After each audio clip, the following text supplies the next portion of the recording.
And hello again, and welcome Rich Lerner alongside my friend and colleague set to bring you all of the action on the golf course, finally seeing what EA has to offer for this next generation of golf. And Matt, it's not just the Masters on the scorecard today.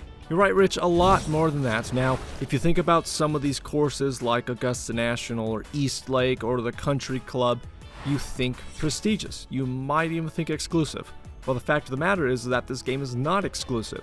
It's on 4 platforms because the franchise has come back to PC, so we have to answer the question, where does this play well? And since June last year, we have the added benefit of a performance mode on PS5 and Series X to answer that. We have more options. And that means more to go over. 3 consoles, 3 configs, and a whole world on PC to look at. We now head on over to first things with Xbox Series and PS5. What can you tell us about them? Well, the PS5 and Series X give a strong first impression, with most of the test scenes in resolution mode rendering at 2160p. A couple of scenes at the starter rounds introduced in the courses have varying results between 95 and 105% scaling. However, when it comes to gameplay, it only resolves at 4K, so that's effectively resolution mode, native 4K. Performance mode shows the same scaling behavior from a base resolution of 1152p, and Series X only shows scaling down to 95% during the course intros from what is normally 1440p. Reasonable numbers, and the PS5 and Series X have run quite well, even if they're not perfect.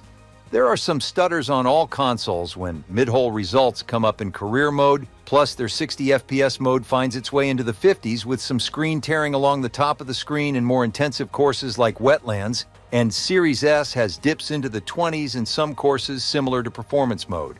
On the other hand, the resolution mode has an otherwise very solid 30 FPS.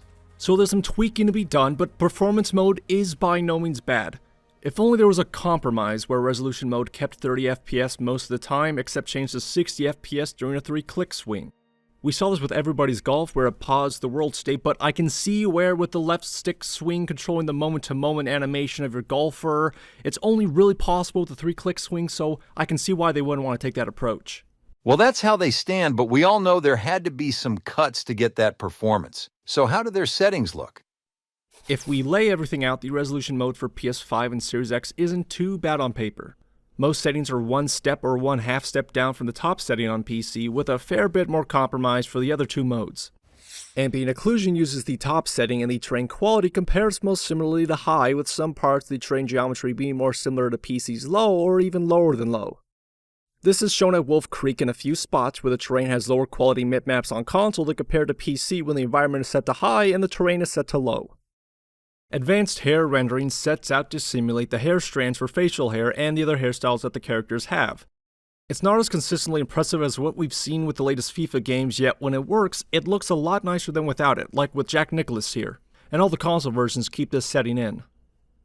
Every console uses TAA, but it's not quite perfect. The TAA in this game just doesn't know how to blend thin objects, so you're going to see a lot of rails on the spectator stands and camera towers that have a lot of shimmering, and the lower the resolution goes, the worse it's going to be. You can pick FXAA or just turn off AA on the PC version, and while these don't have this problem, you're going to see a lot more shimmering overall while standing still and in motion.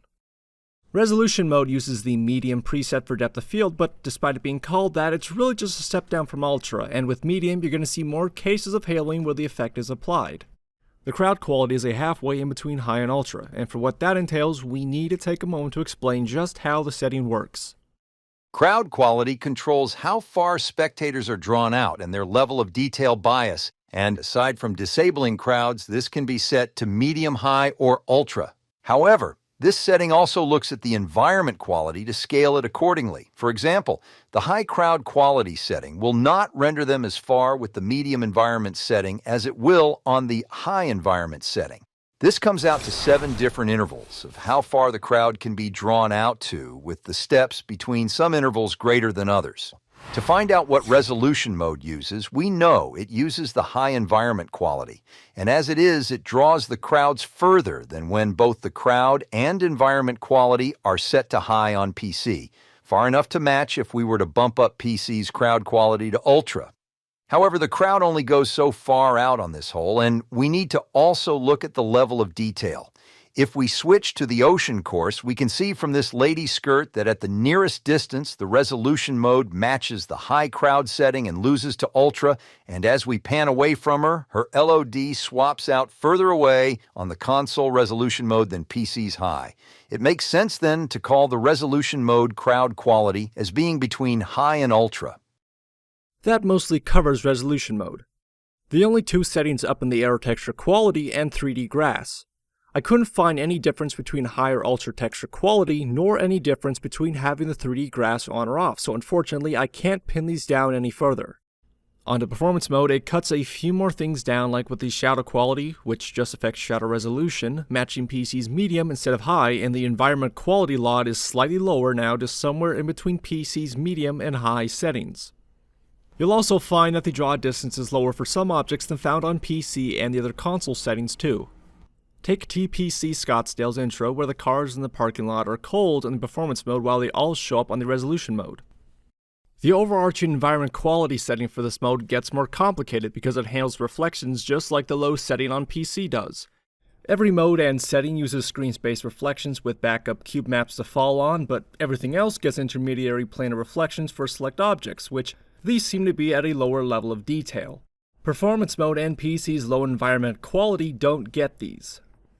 The grass draw distance has also been reduced on performance mode, and this is obviously seen during tee-off where the grass immediately in front of you is often missing, but moving the camera forward immediately shows it again. Lastly, the camera and motion blur are gone from performance mode, and I think that's only a benefit. And Matt, it turns out you can get the increased grass draw distance back into performance mode with a little trickery. Yeah, actually, you just start around in resolution mode, you swap back to performance mode, and it'll keep the grass draw distance until you leave back to the main menu. And luckily, keeping this setting has not affected frame rates from my testing it. And you don't have to worry about messing around with that on Series S because it keeps the normal grass draw distance along with the motion blur. In exchange, texture quality is now set to PC's medium, or in other words, lowest setting, and there's less foliage. You can plainly see this on the Ocean Course's intro where there are missing patches of tall grass that show up on performance mode. This is also evident at Torrey Pines, where you can see the trade-off for environment quality moving down to Series S. It has a lower LOD bias than the performance mode on PS5 and Series X, but the draw distance is equivalent to the resolution mode. You can see this here with the bleachers on Torrey Pines. The stairs are drawn in on Series S and PC's high setting as their doors pop up later, but they never do on performance mode. It certainly is an interesting mix of detail settings, but there's something that just nags at you, whether you play on console or PC on Ultra, and that's the sharp transition in LODs, because there's no blending for any of the environment except grass, and the further on down you go, it gets worse. There's really nothing you can do about it. It's not just that, Rich. We're stuck with screen space reflections that'll just stand out at lower pixel counts, so it makes you wonder why the game has no RT reflections. After all, it was advertised on the Xbox's store page, and then once the game released, they just removed any mention of it. It would do wonders for the likes for the Great Coast alongside Pebble Beach, but I think there are some more pressing issues that should be fixed. That's a good point. There are a few universal issues, and to start off, we look back to the advanced hair rendering. Firstly, individual hair strands on longer hairs can have their shading flicker. You can also see some other shading artifacts on some hairstyles. For example, Lexi Thompson's ponytail shows these boxed patterns that form. One more problem with the advanced hair is that it's treated as an entity separate from the character, thus casts a separate shadow with a less pronounced penumbra from the rest of the player. This also has an effect that'll in turn cause the environment to bleed through some of the players' heads. What should be a straight upgrade kind of stumbles with these issues, just a bunch of little things here and there that add up. And there are only more from here on. Texture streaming on all platforms is often slow, and you can plainly see this looking at the ground when a round starts, as it takes a few seconds to finish loading in, which the time it takes on Xbox Series and PS5 is basically the same time.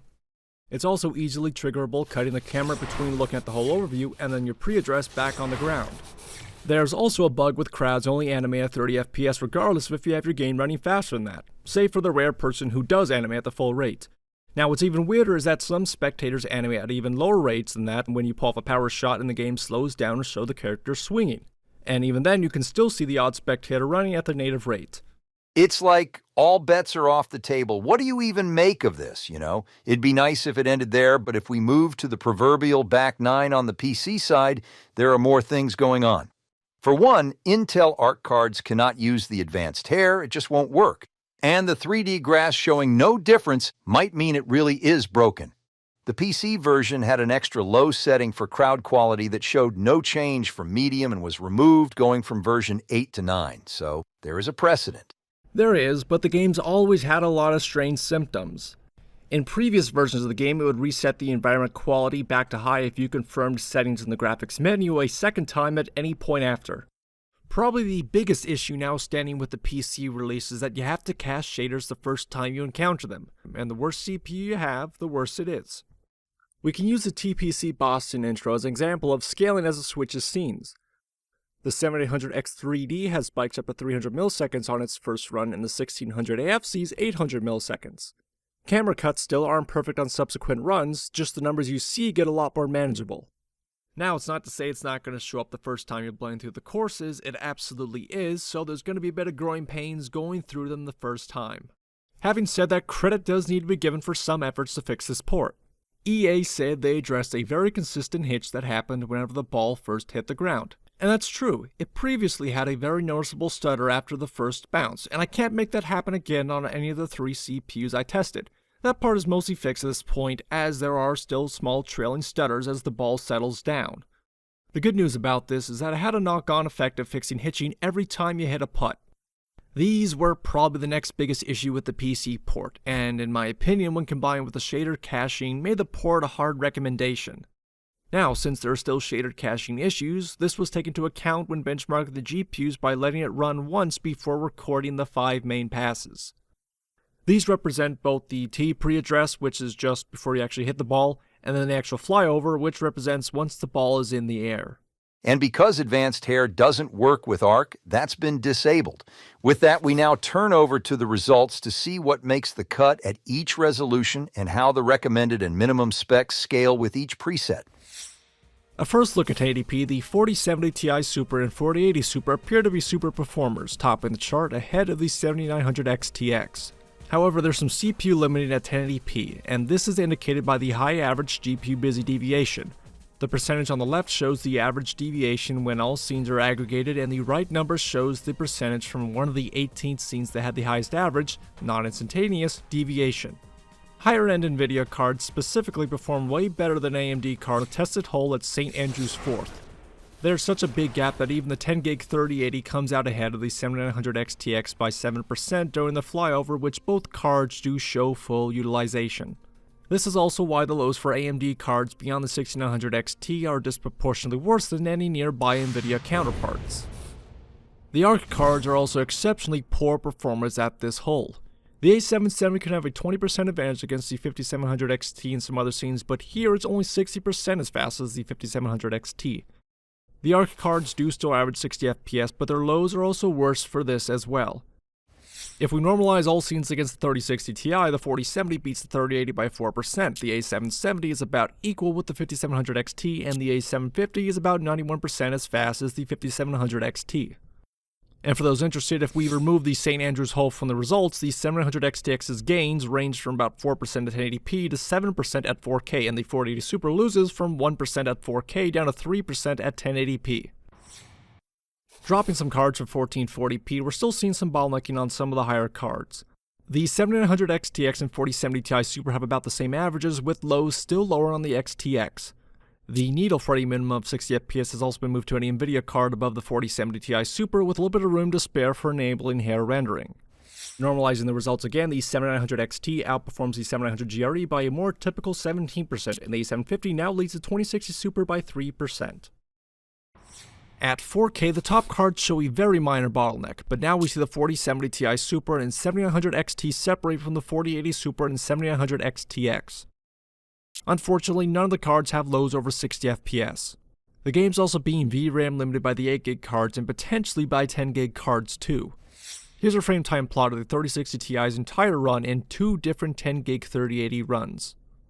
The 3060 Ti shows plenty of spikes in 5-second intervals for many of the courses. The 10GB 3080 also had these in some parts in one run, but not in the second.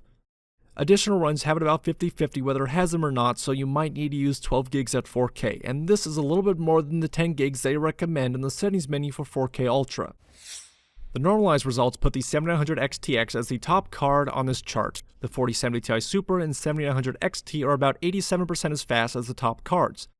The 4070's poor scaling up with resolution now puts it under the 10GB 3080 and about equal with the 6900 XT. The A750 now slightly leads the 3062. ARC gets dealt the short end of the stick, and we really want to see big numbers here, but 4K 60 minimum on every course is really only possible with maybe a 4090, and 1440p lets you skirt by that minimum only with one of the top-end NVIDIA cards. Now, if we want to use some weaker hardware and play with what EA suggests, what do we get? We'd be looking at recommended specs of a 5700 XT or 2060 Super paired with a 2700X. The 2700X bottlenecks the 5700 XT and 2060 Super at 1080p on any preset, and if you're aiming for a consistent 60 FPS, you can use either card on the medium preset. The 2700X is still a big bottleneck at 1440p on low settings, but medium settings is a balanced option to get almost 60 FPS for the 5700 XT. If we drop a 2700X for the 7800X 3D again, we can see some scaling across presets in action. At 1080p, both cards average about 60 FPS on Ultra, and we need to go down to medium if we want 60 FPS minimum. When the presets are normalized against the Ultra preset, you get roughly a 50% bump in frame rate for each card every tier down you go, a little bit less for the 2060 Super. At 1440p, the preset will need to be bumped down to high to average 60 FPS, or a mix of medium and low settings for a consistent 60 FPS. The scaling of this resolution for each preset is a little bit lower too, closer to 40 or 45% for each tier down you go. The minimum specifications recommend an R5 1600, but for this the 1600AF variant was used, and it's paired with a 1050 Ti and 4GB 570. They average at least 60 FPS on 720p low settings, but the 1050 Ti has terrible frame times due to those VRAM spikes that happen in a 5-second cadence. The 570 has mostly healthy frame time, so it shows as having stronger first and 1/10 percentiles. That said, it still has massive spikes as the flyovers end, so that might be it bumping up against the VRAM limit. And any higher preset or resolution beyond 720p low gives the 570 the same troubles as the 1050 Ti. Guaranteeing 60 FPS or more on any configuration sounds nice on paper, but the shader caching really stings. If we can see EA hit that accelerator and keep moving on what they've done so far, we'll have a new, undisputed best way to play the game. We can only hope. Performance mode on console upscaled to 4K? One word. Rough. And 4K 30 makes you wish you had more. We'll have to see what happens in the months to come. Well, that about wraps up today's coverage. To those who choose to brave it out on PC, I salute you. For the Golf Channel, I'm Rich Lerner signing off. I salute you too, and to anyone who joins the tour either with your controller or with your feet out on the course, may you be the best one out there. Until next time.